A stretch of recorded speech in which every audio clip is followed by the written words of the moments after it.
We finally reached the end of Peter Jackson's first Hobbit movie. We'll compare Chapter 6 from the book to its on-screen adaptation, and explore how the story's subtle shift in narrative focus resolves. This is Lore of the Rings, episode 97, and I'm Aaron, your guide to Wandering Middle-earth. One thing we'll see in this episode is the importance of sticking together with your friends, because Middle-earth is too big a world to be lost in by yourself. You never know what creatures you'll meet who will think that you are meat. You'll need your friends by your side. So go ahead and share this episode with a friend. You know the friend I'm talking about, that one that asks you about Lord of the Rings all of the time, and you gladly answer, yet inside you think that your friend should listen to a Lord of the Rings podcast. Wandering Middle-earth is always better with a friend, so send them this episode. Now, let's wander. Do you ever find yourself thinking about who would win in a fight between Goku and Superman? Hi, I'm James Gavsey, and on the Who Would Win show, me and my co-host Ray ignore anything important happening in the outside world and debate fictional battles between characters from comics, movies, and video games. We got a new show every week, and almost always am I the winner. Yeah, not true, Ray. In the past, we've discussed such matches as Captain America versus Darth Vader, Solid Snake versus the Iron Giant, classic matchups like RoboCop versus Terminator, and even the Muppets versus Sesame Street. That one was crazy. So if you're a fan of geek culture and love a spirited debate, check out the Who Would Win show wherever you get your podcasts, or check us out at whowouldwinshow.com. Out of the frying pan and into the fire starts with Bilbo escaping through the mountain door, while Gollum screams behind him. That's at about 2 hours and 32 minutes into the extended edition of the film. And it ends with the Eagles rescuing Gandalf, Thorin, Bilbo, and the Dwarves. I'll say about 2 hours and 46 minutes in. That's roughly 15 minutes to portray this chapter on screen, and it actually is the film's finale for the action fighting, though not the emotional finale. Okay, so what happens? First we have Bilbo with the ring on, running along the mountainside. Then we cut to the Dwarves and Gandalf, who quickly realizes that Bilbo is not among them.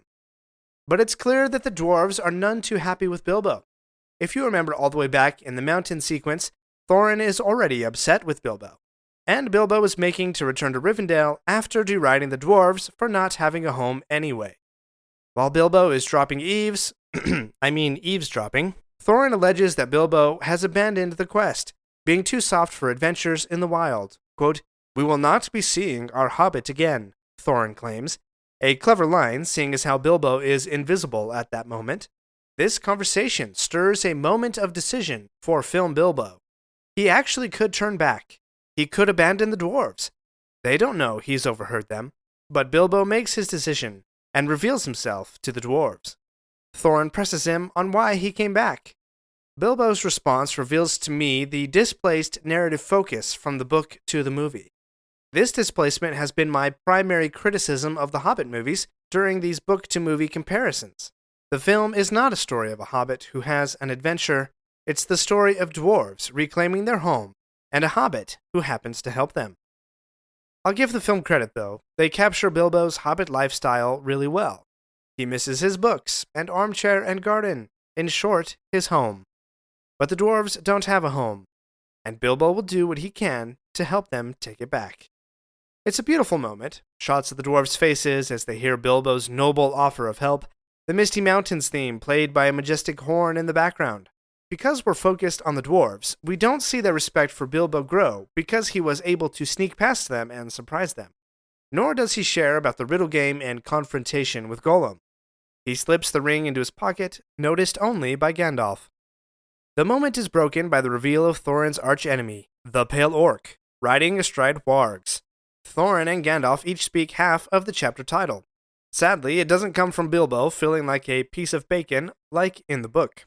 Because we've seen wargs before, their sudden appearance is not much of a surprise, although those sightings were from a distance, and now the wargs are up close.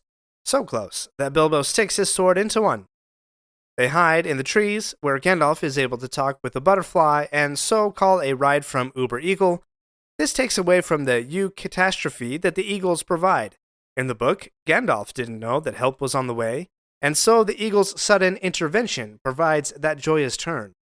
Film Gandalf, on the other hand, simply has to delay capture until the eagles arrive. The little butterfly is perhaps fan service for the Lord of the Rings movie trilogy fans. It also makes the eagles less noble, aloof, and set apart from the affairs of Middle-earth, and more like a taxi service provided by more common birds rather than the mighty eagles of Manwë. Azog is finally revealed to Thorin, who thought him dead. Azog taunts Thorin with insults about the scent of fear, much like the orc commander at the siege of Minas Tirith in the Return of the King movie. And this kicks off the final action sequence of the film. Wargs start to knock down trees, much like a line of dominoes. Gandalf lobs flaming pine cones in response, so now they are literally in the fire, as the chapter title suggests. But now the dwarves are hanging over a cliff and in dire need of a solution. So Thorin decides to confront the Pale Orc. Remember, this film is Thorin's story, complete with music that reminds me of the night when Aragorn fights the Nazgul on Weathertop in Fellowship. Azog nearly defeats Thorin, but Bilbo comes to his aid, a chance for Bilbo, Hobbit of the Hill, to show his true quality. Suddenly, Bilbo, who can't even skin rabbits in the book, takes out an orc warrior, buying him enough time for the dwarves to get unstuck and come to Thorin's aid. Soon after, the eagles come, grabbing wargs and tossing them over the cliff, and grabbing dwarves and tossing them onto other eagles' backs. Luckily, the eagles are able to grab Thorin and Bilbo's swords before they fly off. But instead of taking the orcs as prisoners to their eyrie, the eagles drop off at a pinnacle of rock, which is where we'll start next time. The emotional finale now resolves. Thorin's distrust and dislike for Bilbo from the very beginning, furthered after Bilbo's alleged abandonment after the mountains, is now resolved. After forgiving Bilbo and some man-hugs, we see the goal of this journey, Erebor, the lonely mountain, far off in the distance. Bilbo does get the last line of the show, albeit he is widely mistaken. Quote, "I do believe the worst is behind us." A thrush knocks on the mountain, reminiscent of the hidden language that Elrond read from Thorin's map, and then the final scene, a dragon sleeping in gold. Is the worst actually behind them? Join me in the next episode. We'll wander Chapter 7 of The Hobbit and encounter a new creature who for me is top of the list for Middle-earth's highly bizarre, most mysterious, and least explained creatures. Thanks for wandering Middle-earth with me today.